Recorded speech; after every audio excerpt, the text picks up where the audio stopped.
All right, what's government to you? Let's get an active discussion going on this. For too long, everybody, teachers and elders have often told me that government and politics is a no-talk topic. They said you don't want to offend people. You don't want to inspire separation. You don't want to. You know what? I'm calling bullshit, because when everybody's thinking that because you're different that we can't live together, that is causing separation. When people won't talk about difficult topics because they're afraid of being offended, I'm sorry, it's pretty offensive what I'm seeing every day on the news. So if we want to change things, we need to change our actions. And changing our actions comes from recognizing the most efficient means of accomplishing a task, regardless of who invented it or who's demonstrating it, currently. So if we look to models around the world, we can take the best of each aspect and combine it into a civilization that we could actually call civilized. I mean, we are not a civilized civilization. We imprison people when they haven't harmed anyone. We kill people when they won't pay their taxes. We steal their property if they won't pay the tax to the county or to a city. There needs to be options for people to volunteer and pay their taxes through volunteering through the county. Picking up trash on the sides of the roads. We are doing things completely backwards in our society, and we need to figure out why. And talked to a smart, wise man one time, and he said, if you don't like the fruit, you change the root. And what we're witnessing is the fruit, or another way of saying it would be the flames of the fire. A fireman wouldn't be able to put out a fire if he only shot the water at the flame tips. You can spend all day, spend a lot of energy fighting something when you don't recognize the source. And the source is humanity stepping away from being natural and creative in their actions and in their ways each day. We buy from the stores instead of getting from the source. There's no part in nature where middlemen are so involved than in what in how modern society conducts its everyday life. If you're paying to exist, you're not even as smart as an animal. Animals, they exist for free, and nobody would arrest them if they cross a border. Government is a service-based organization that is supposed to perform to the will of the people without violating the rights of the individual. That's why we have a constitution. The constitution is not for people. The constitution is the limitations that we placed upon the public service provider. And we did that a long time ago because we recognized that when certain numbers of people are given power, they might wish to hold on to that power. And that's the reason we have people that are serving in the Senate and in Congress for decades. And they're not contributing. You think through decades of service, there would come efficiency. But we still have the government shutting down every couple of years because they can't balance a budget. And let me tell you, if they'd stop wasting so much money, it's way easier to balance a budget. I was in the Air Force for 9 years, and I witnessed a lot of waste. And you don't dare say anything because, gosh, a whistleblower is just like a draft dodger.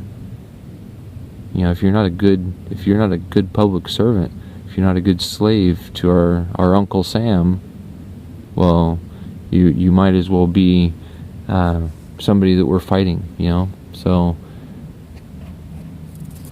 we have to realize that arbitrary enforcement of law, and many of these laws are being written by corporate lawyers, But arbitrary enforcement of law is creating the U.S. citizen and those who are not a citizen of anywhere. They're creating them to be criminals, even when they've harmed no one. They just haven't agreed to some ritual that somebody else performed somewhere else. They wrote it down on paper and they said bippity boppity boo and I, and it becomes a law that is enforceable by killing somebody if they don't follow it. That is a sick culture that we're living in. Kind of weird how it's a cult. Your cult, people just following what they blindly have seen on television. You know, it's shaping their future by the actions they do each day. I mean, go to any bar on Friday night or even Wednesday night, you're going to see a bunch of people that look just like Homer Simpson. It's a bunch of psychological clones of what they see on TV. And they're basing their world off of what they witness on TV. They think that only the government and the police should have guns, and thinking that a law is going to prevent a bad person, or somebody, or not even a bad person, somebody who's unwilling to follow something that opposes natural law. You're willing to throw them in jail, and you're willing to spend money that is stolen from other people to push your will upon others. It looks like control to me. I think control is an opposition to God. God gave us free will.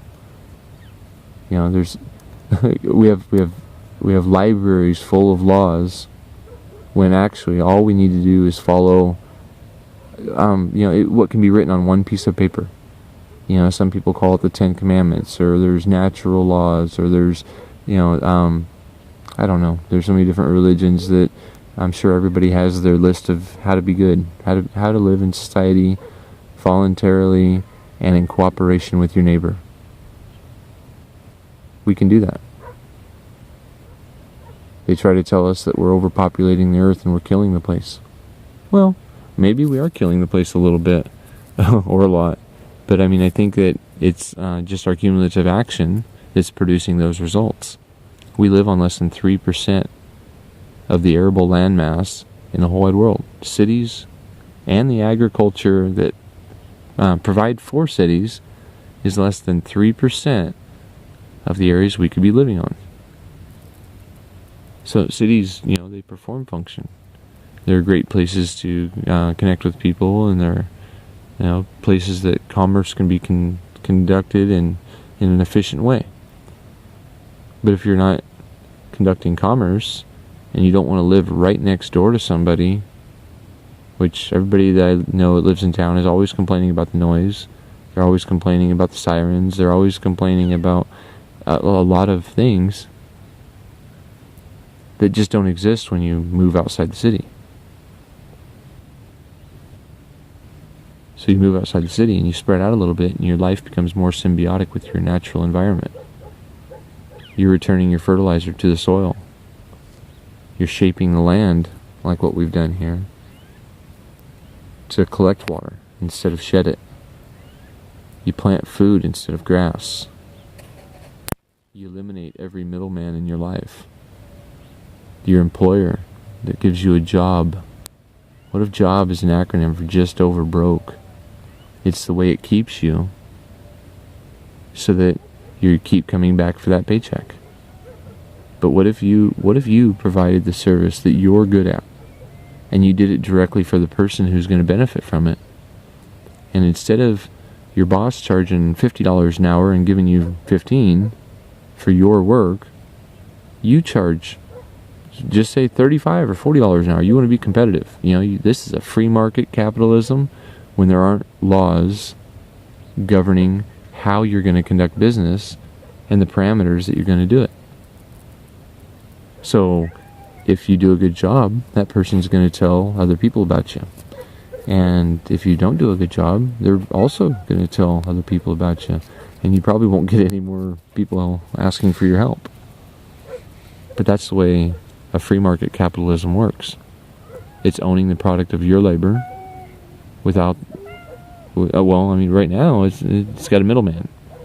You have a boss, and then you have rating agencies that you have to ask permission and take tests and do these things. A piece of paper doesn't dictate how proficient a professional is at doing their job. Their reputation, their ability at providing a service with a positive result. That is what we should be basing our choices on, who to support, not a piece of paper hanging on the wall. There's a lot of solutions to the problems we face in the world. And if we keep doing the same thing, we're going to be getting the same results.